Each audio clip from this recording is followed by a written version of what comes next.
நான் ரொட்டிக்கு வந்து ரெடி பண்ணுற மாவு வந்து 1 கிலோ மாவுக்கு தேவையான உப்பு நாங்கள் எடுத்துருக்கிறோம். மாவுக்கு 1 கிலோ மாவுக்கு தேவையான உப்பு, மற்றது வந்து 2 முட்டை,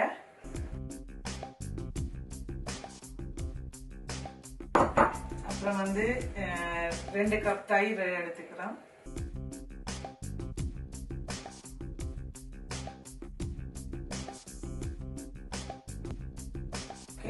அப்புறம் நாங்கள் மூன்று இதையும் வந்து மிக்ஸ் பண்ணிக்கிறோம்.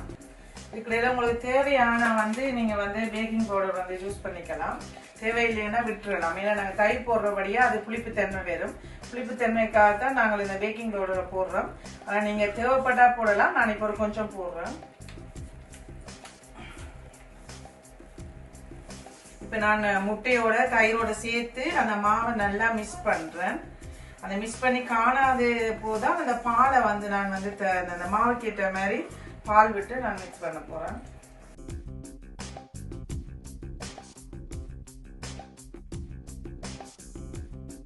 உங்களுக்கு தண்ணி தேவைப்படாது, ஏன்னா பாலே இந்த கப்பு வந்து ஃபுல்லா போதும். தேவைப்படுற நேரம் தண்ணி வேணுமெண்டா கொஞ்சமா எடுத்துக்கலாம்.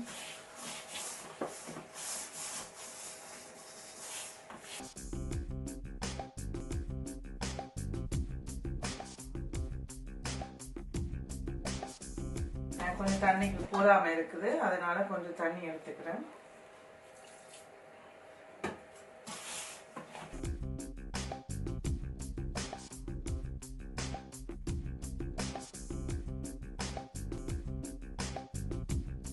நீங்க கையால குழைக்கிற கஷ்டம்னா கூட மிக்சியில கூட குழைக்கலாம். இது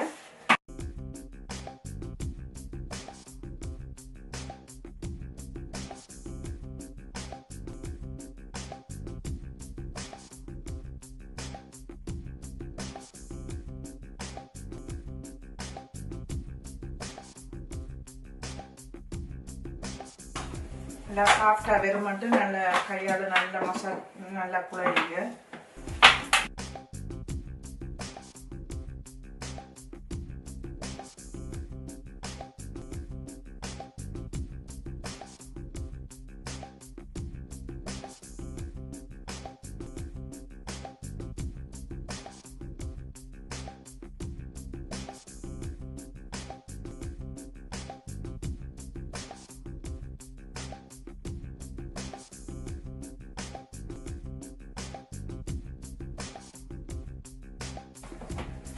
நாங்கள் மாவு குழச்சிட்டோம்.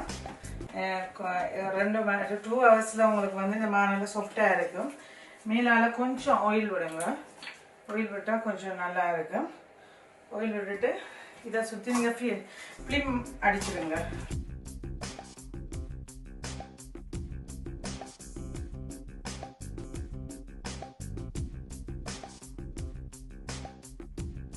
சதுரமா செய்வீங்கன்னா நல்லா இருக்கும். நான் வந்து சதுரமா செய்யாம ரவுண்டா செய்யாம இந்த மாதிரி நீள்புறமா செய்யுங்க. அப்புறம் அடுப்பை ஸ்டார்ட் பண்ணிடணும். ஏன்னா அடுப்புல போடுறதுக்கு சூடாகிறது, சட்டி சூடாகணும்.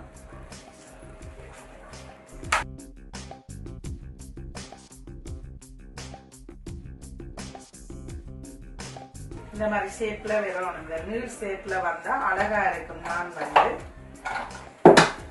அப்புறம் வந்து பெசரி வந்து கொஞ்சம் வந்து மேலால கொஞ்சம் நிறைய இல்லை. இந்த மாதிரி சட்டி சூடானோன்னு இந்த நாணை இப்படியே ஒவ்வொரு நாணையும் போட்டு எடுக்கலாம். இப்போ நான் இந்த ஷேப்ல தான் இருக்கு. நான் இப்போ பெசரி போட்டிருக்கேன்னு பாருங்க.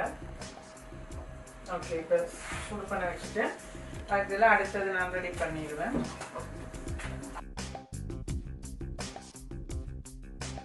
உங்களுக்கு கம்ஃபர்ட்டா இருக்கிறதுக்கு நீங்க இதுல கூட செய்யலாம் சேஃபா. எனக்கு இதுல கம்ஃபர்ட்டா இருக்கு, அதனாலதான் நான் இந்த மாதிரி பண்றேன். உங்களுக்கு எப்படி உங்களுக்கு பண்ண முடியுமோ அப்படி நீங்க பண்ணிக்கலாம். உங்களோட வசதிக்கு ஏற்ற மாதிரி பண்ணிக்கோங்க. கொஞ்சோண்டு தான் பெசலி போடணும், நிறைய போட்டுறாதீங்க. கொஞ்சோண்டு போட்டுருவேன். இப்போ நாங்கள் அடுத்தது நாங்கள் திருப்பி போட்டுருங்க. எனக்கு பழகிது கை சூடெல்லாம், அதெல்லாம் நான் போட்டு எடுத்துக்கிறேன். உங்களுக்கு சூடு வந்ததுன்னு சொன்னா நீங்க கரண்டியாலே எடுத்துக்கலாம்.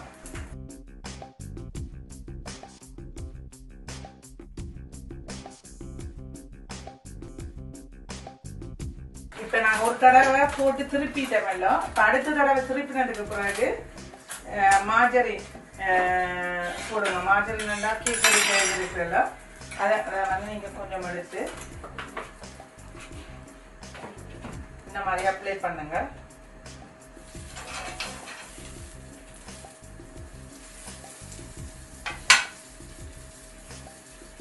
இந்த மாதிரி இதாண்டி விட்டீங்கன்னா பாருங்க பவுல் பவுலா வருது.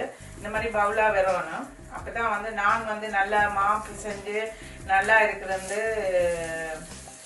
தெரிஞ்சு கொள்ள முடியும். இப்படி இந்த மாதிரி பவுல் உங்களுக்கு விரையிலேன்னு சொன்னா உங்களோட மாவு வந்து பதம் வந்து சரியில்லைன்னு சொல்லாங்க. இந்த மாதிரி ஒரு பக்கம் வந்து நீங்கள் வந்து இந்த மாதிரி கோல்டு கலர்ல எடுக்கணும். இந்த மாதிரி தீஞ்ச மாதிரி இருக்கும். பாருங்க தீஞ்ச மாதிரி இருக்கும். கொஞ்சம் டார்க் கலர் ஒரு ப்ரௌன் கலர்ல எடுத்தீங்கன்னா நல்ல டேஸ்ட் கொடுக்கும். ஒரு பக்கம் வந்து ரொம்ப வேக வேண்டிய அவசியம் கிடையாது. நார்மலாவே நீங்க வேக வைக்கலாம். நார்மல் மீடியம் வந்து